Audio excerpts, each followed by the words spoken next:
trying to give is to develop community management metrics and tools for open source software.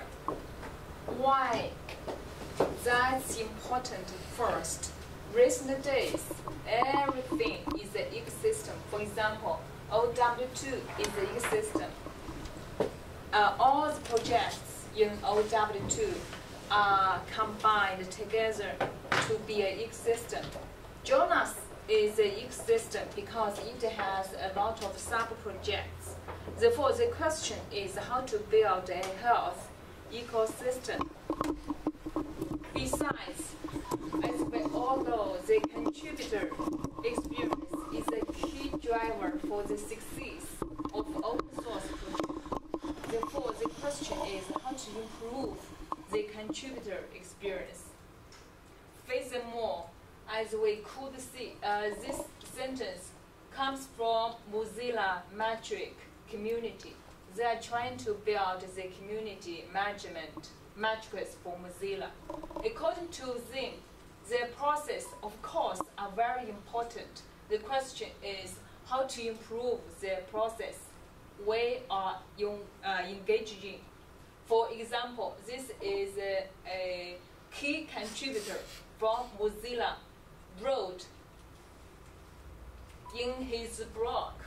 He said, I quit from Mozilla because the community lacks the interest to improve the process. And we all know sometimes the process in the project or in the communities suck. Then if this is if we face so many questions for open source development, then how could we address those questions? The answer here is to use data to enable better ecosystem, better user experiences, or better process and practices.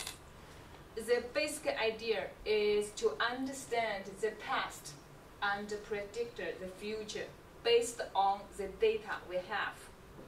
I'm going to talk about two pieces of work we have been working on. One is a tool to visualize the evolution of issue resolution practice based on issue tracking data. We'll give some examples we have done on GNOME and Mozilla. Second, I'll just introduce a little bit content about a cloud for open source software practices based on issue tracking data, version control data, and email lists, or all kinds of information from websites. Now let's get to practice evolution exploring.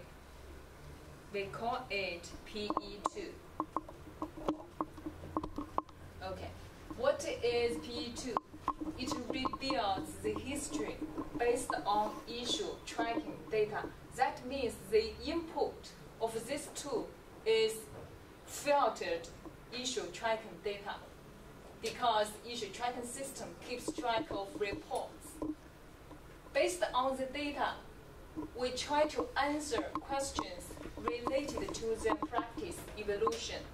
For example, does the environment change? Environment includes, for example, the issue reporters has a super increase. And how does it change? And when the environment changes, the community do some adjustments, and with the hope that the adjustments would improve the practice or the quality. Then the question is, do the adjustment really help the practice? And the third, help improve the quality of information when deciding upon a practice change. Here, we just give an example how the issue tracking data is alike. This is from GNOME.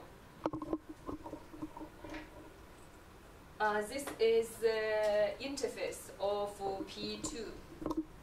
It based on the input, the issue tracking data. it presents different kinds of views.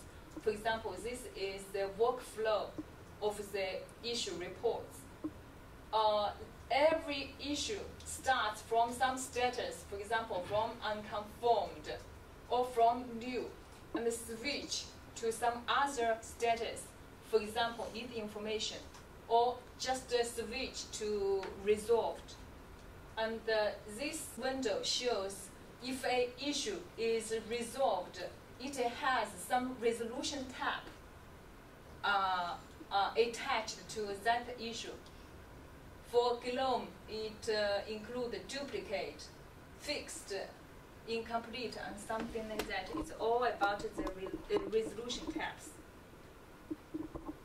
Okay, if so, we have this tool. How could we use it to help the development practice?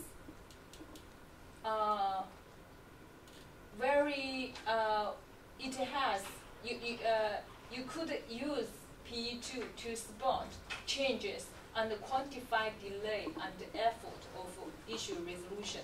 Here, we give two metrics. You could give some suggestions about if these two metrics make sense, because we are sending emails to the projects or communities. We have done this work and hope to give to get some feedback. For example, the service quality is the time spent. 90% of issues resolved in number of months. Issue quality is the fraction of issues fixed, not duplicates, not incomplete, exactly fixed. Okay, these three steps illustrate how a user could use PE2 to locate some changes and quantify the issue resolution practices. Okay, below I will give an example how we found some change and practice adaptation in the history of GNOME. Okay. In the September of 2006, GNOME wanted to encourage bug reporting. Therefore, they upgraded the bug body, the reporting tool, okay, to a new version. That version enables users to submit bugs without installing send mail. When you use GNOME, if your server, your platform crashes, then the bug body will report the crash automatically to Bugzilla of GNOME. Okay, now let's use this tool. Go back to September 2006 and see if GNOME really achieved its goal, because the community upgraded BugBuddy to this new version. They hoped to see, they encouraged more bug reports. And yes, as we could see, they really achieved that. During 2006 September, there is a huge peak of new bug reports during that time. It looks like everything going well, but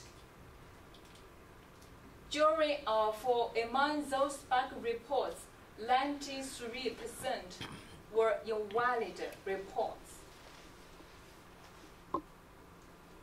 Then the question is, why so many invalid issues?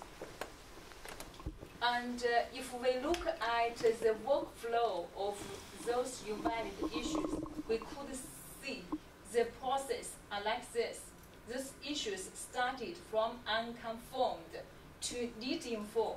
That means most of the issues were not complete.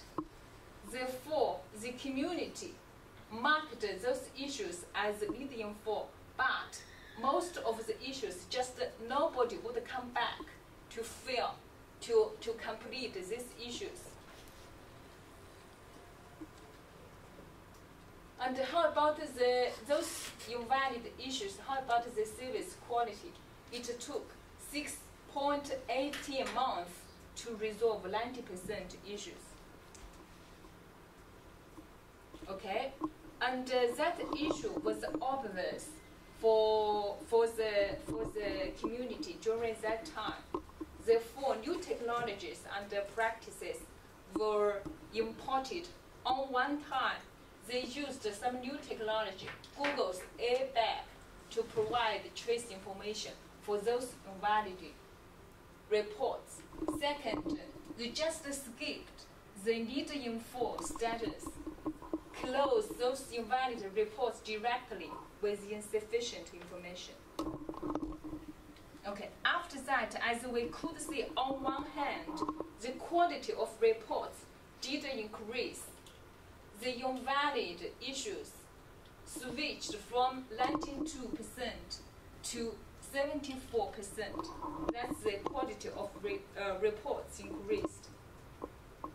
And because they closed the invalid issues directly from unconfirmed to resolved. Therefore, the service quality increased too. Compared to 6 months, now it just took 1 month to resolve 90% issues.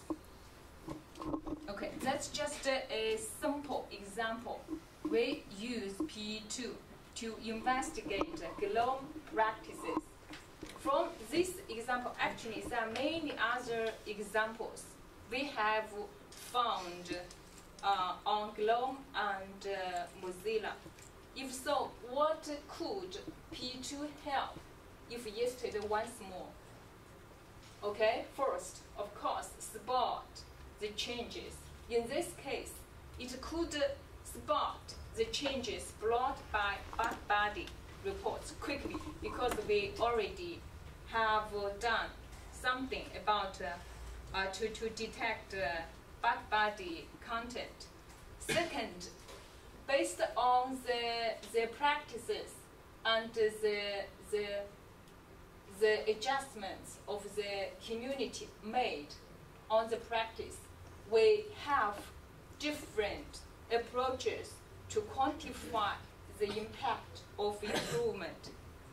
Third, of course, if we have to face the same situation, we could think about alternatives to improve the practice.